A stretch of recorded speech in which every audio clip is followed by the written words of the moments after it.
Take two. Shouldn't do these when I'm tired. Jeff back again. Yeah, I don't. There's a lot of contests going on right now. I kind of want to do them, but man, I just don't have the time. I've been working on my PMP. That's just really time intensive. Trying to get a little family time in there. Work's insanely busy, so it's do whatever I can do.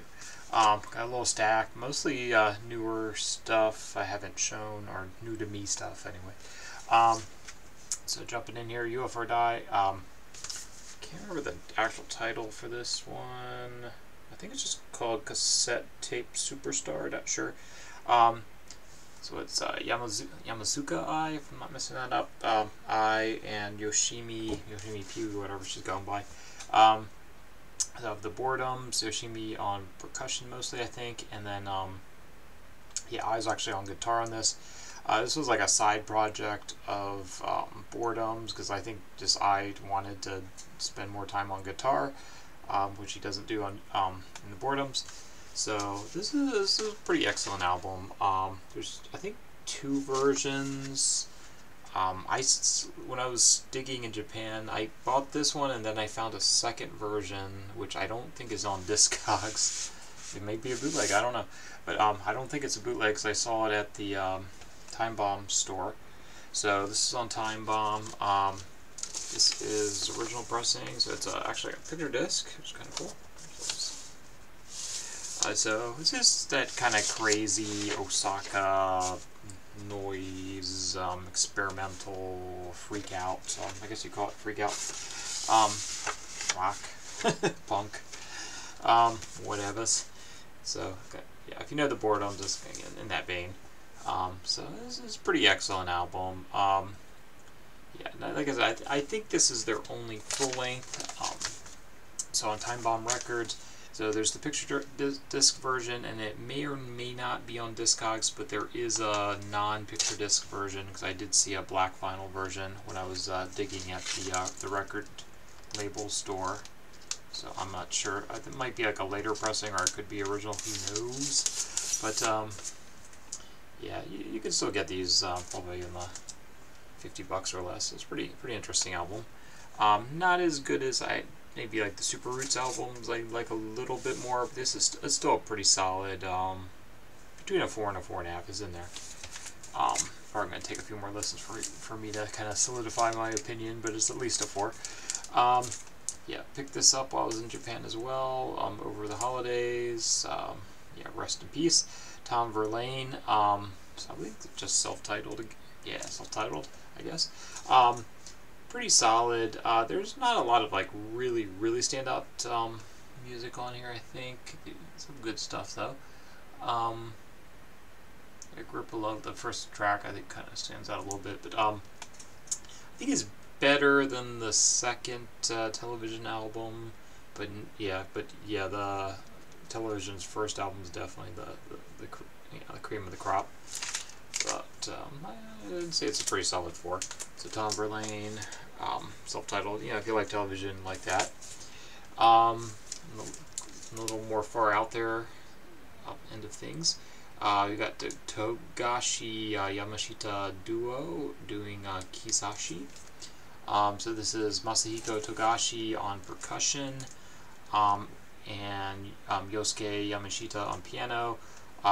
Both very prominent players in the Japanese jazz world, especially more in the free jazzy end of things. They starred, I have to reread all this crap on the back, but I think they did work together previous to this album. This is like maybe early 80s, I want to say. 80, probably says on the Opie strip actually. Yeah, 1980. There you go. 1980. So I think they did some work maybe together in the 60s, and they went very divergent paths. So yeah. So Togashi, he did record like albums with like Steve Lacy and Don Cherry. The Don Cherry one's actually really good. The first Don Cherry one. The second one I didn't like as much. I wish I bought it when I saw it once, but I think everyone knows about it now, so it's kind of harder to get. So yeah, it's a pretty solid album. I'd say a 4.5, a really solid 4.5. So yeah, so Tagashi, he can go kind of bonkers at times, but he's more of like a variety guy. So paraplegic, not paraplegic, quadriplegic. I don't know. Anyway, he can't lose. He was in a car accident. He can't use his legs. This is before the Def Leppard guy. But anyway, or he was one-handed or something. I can't remember. Anyway, anyways, yeah, it's a pretty solid album. Yeah, he has a lot of different percussion on here, and then yeah, Yamashita, of course, piano. He's more, yeah, kind of like he's really hardcore piano. He can go pretty crazy. He's not one to go light on the piano for the most part.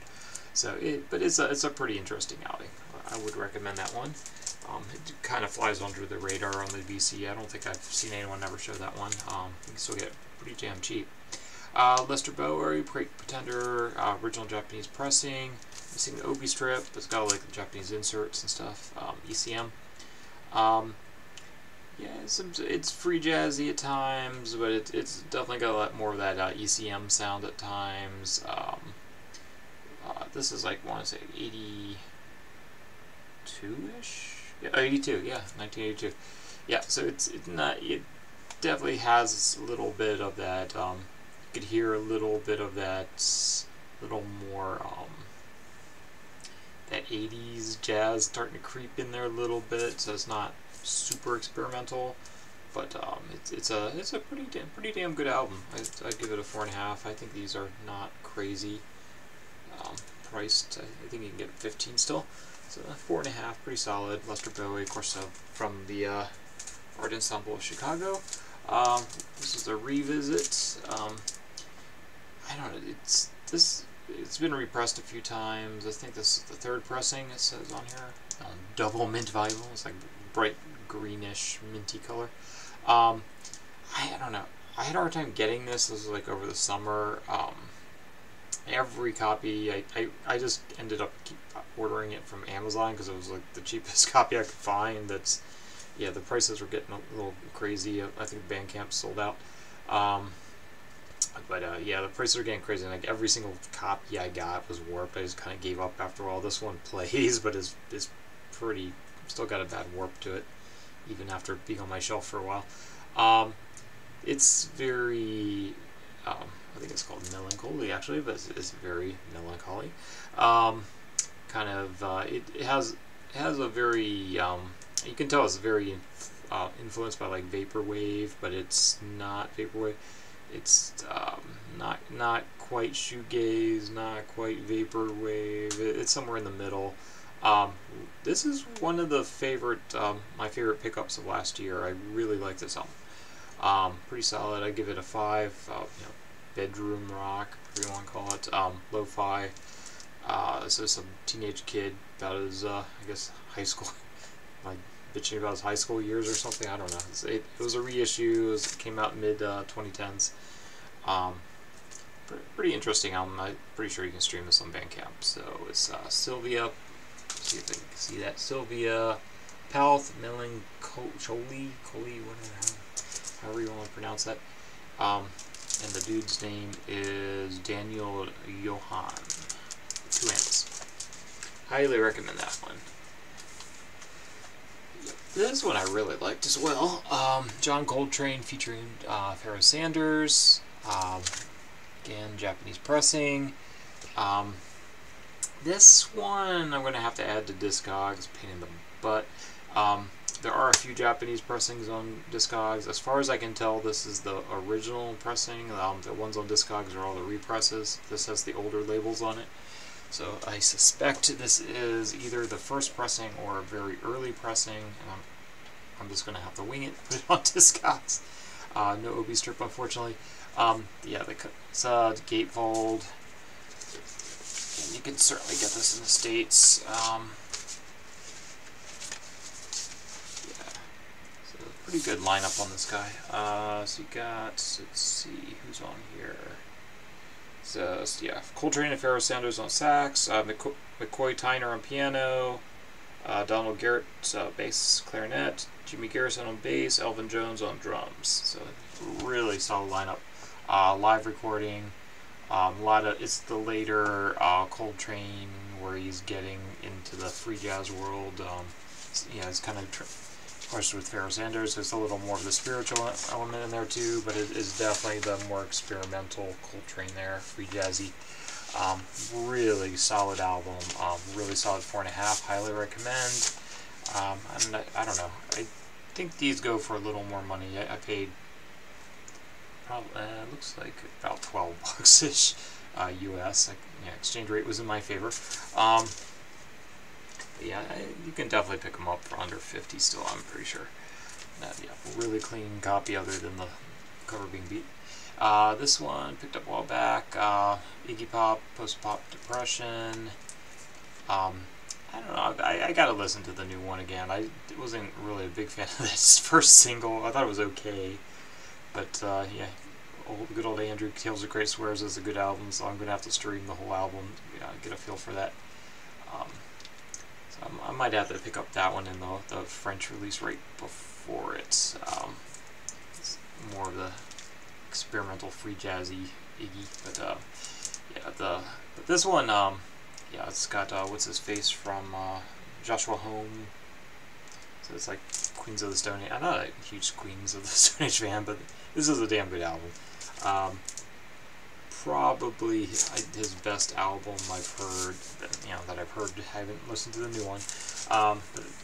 Of his the last 10 years or so. So really good. Gardenia is really good. Break Into Your Heart, the first track's good. American Vow is good. Chocolate Drops is good. There was one other one. Sunday. I think the track Sunday was really good. But yeah, it's a really good album. I tend to stream this a bit, and then throw the album on every once in a while. Love that one.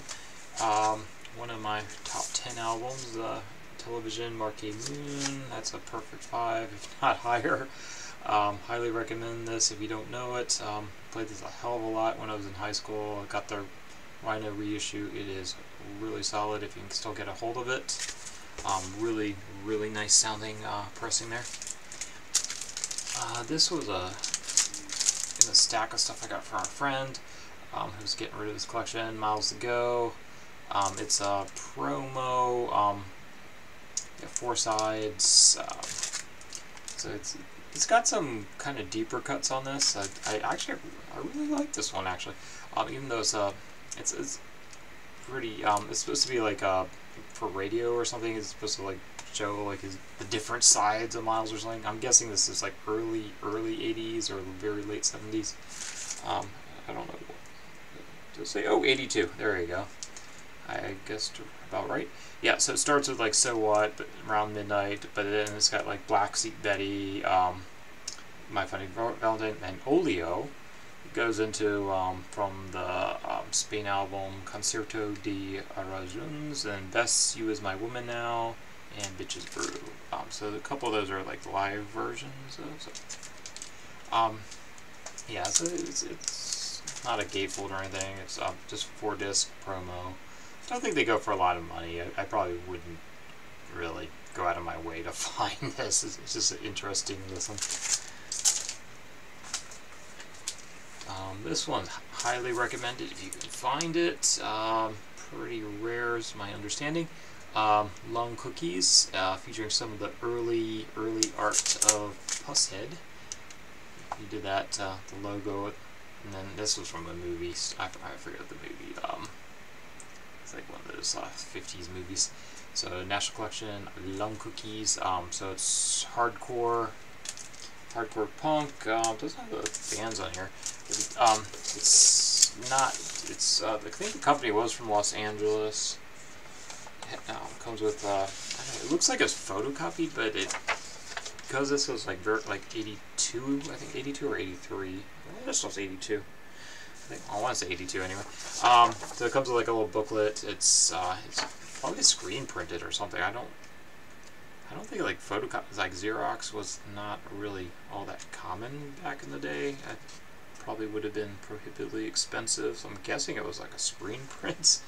It's not Mimeo. I don't know how they printed this. It looks like a Xerox. I guess it could be. They certainly had it back then. But I just got Duff's early punk outings. 10-Minute Warning with Duff of Guns N' Roses. Final Conflict. I think there were a lot of famous guys in here. Ground Zero. Rejectors. Otto's Chemical Lounge. Boy Elroy. I guess the band's Sex for Sale. No, it's RF7. Okay, RF7, Willful Neglect, and I do not know what that is. Red Meat, I guess. Red Meat and Sacred Order. Sacred Order's the only one I really knew before. But pretty solid. And no thanks. I don't think that's a band. Okay, but really solid. Lung Cookies. Again, yeah, very solid 4.5 on that one. Is it perfect? No. It's got some real bangers, but yeah, every track's not really stand out, but there's no bad stuff on here at all. It's really solid, hardcore. See it, pick it up. I do not think it's $5 anymore. I think these go upwards of 100 if you find them. But yeah, really clean copy I found at a garage sale of all places. Okay, blind buy. And then picked up this reissue of Hoover's, what is that called? The Rid Traversal Road? Lurid. Oh, Lurid. Okay, I can't read the fuck. Whoever's writing this is the Lurid Traversal of Route 7. Could be early emo. It could be post-hardcore. I don't know. So it's that, 90, I want to say 93 on this guy. So Discord Records, DC Band. I want to say I've seen him before. It's very indicative of kind of that mid-period Unwound, if you're familiar with Unwound. So it's kind of math rocky. It's moody, but it's not like hit you over the head emo, because emo really wasn't fully formed at that point, I'd say. And it seems to be, like, I was trying to read the lyrics. The lyrics are kind of nonsensical as far as I could tell, but I think it has kind of a little bit of a road theme, thus the cover. It's a Distance, Pretender, Electrolux, Route 7, yeah, whatever, Father, Cable. Yeah, so it does definitely have like a certain mood to it, but so yeah, you could loosely throw it in the emo stuff, but it's not that, that crap late 90s emo. This is the good stuff, because I really don't care for a lot of that emo stuff. I didn't care for it back in the day, and I don't now. But yeah, if you like kind of that math rocky, Weird Time Signatures, kind of the earlier phase of that, yeah, this is a solid album. 5 All Day Long. I think even the originals don't go for like crazy money. They always flew kind of under the radar, even in DC. Yep, and yeah, I got this Valentine's Day present. Yay! One of my favorite jazz albums. Mingus's The Black Saint and the Sinner Lady. This is the Impulse audiophile reissue. There's definitely some like cheaper bootleggy versions floating around too, which I almost bought, but I kind of held out for the audiophile, and I think it was worth it. Kicking myself. I've seen these in Japan go for cheap, but I looked when this last trip, but I could not find a copy on this trip. All the jazz places, yeah, because I was over the holidays, all the jazz places all were closed on the days I was able to get there, but I did get to the more experimental type shops, so it definitely was not a loss of that trip. Would have liked to have gotten more jazz, but I got some really good jazz for cheap, because I did not go to the jazz shops. But highly recommend this one. 5 All Day Long. Not his most accessible. That's an Hum that came out roughly about the same time, maybe a little earlier, I think. That one's more accessible. This one, I think, gets a little more experimental and a little more out there, so it might be a little harder to listen for some people. But my personal favorite one of all the Minguses I've heard, really like this one. Black Saint and the Sinner Lady. So 5 All Day Long. It shows up at the VC all the time. This was friend gave this to me over the summer. probably my favorite Grey Matter and one of my absolute favorite DC bands. I don't like their emo period. It's like I don't like emo that much. But the pre-emo period, like this one, excellent. This one, and I think this was the first one in, yeah, I'm pretty sure this is the first one. The first one, and then there was one other one that was originally released on Discogs, or Discord. So this is original pressing, the DC Hardcore logo, on, is it R&B Records? Yeah, R&B Records in Washington, D.C. And then the later pressings were in Discord. And then there was a combo album, this plus their EP, like I think it was only on CD or tape. But I think this is just self-titled, I want to say. Grey Matter. This one's the one that has Retrospect on it, Oscar's Eye, Give Me a Clue, Caffeine Blues.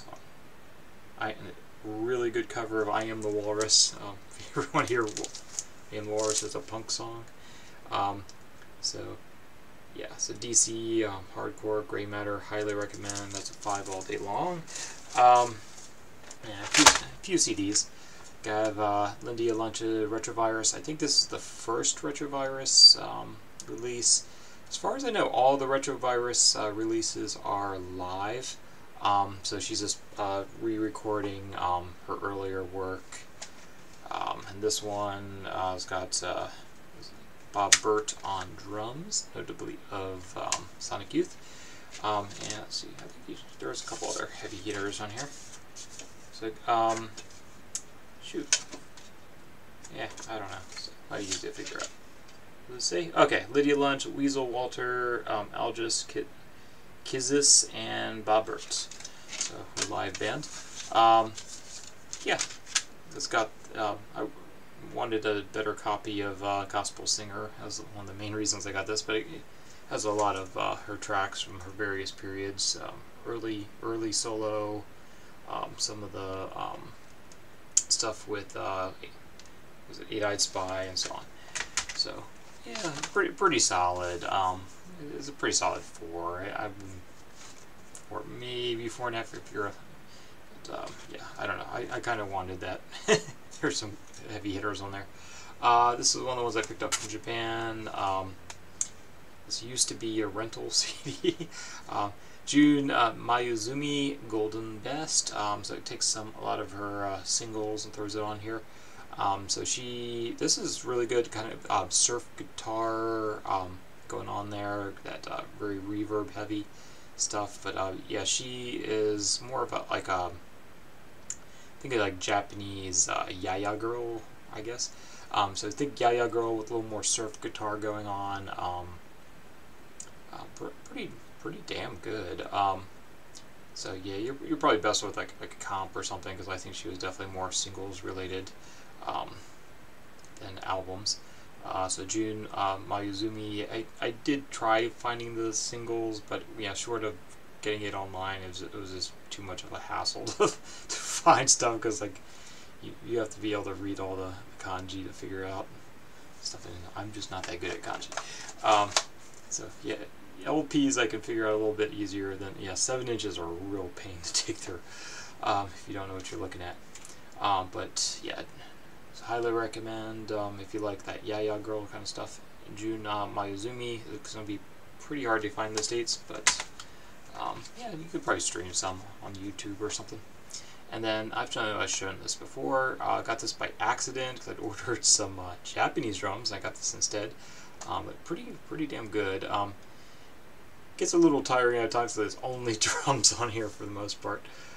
I think there's like bamboo fluty kind of stuff a little bit in there, but not. It's definitely 95% drums. Drums of Jingzhou. I do not speak Chinese. 2. Yeah, these go for some money. I don't think they're very common outside of China. Got this by accident. I don't think they're that expensive actually.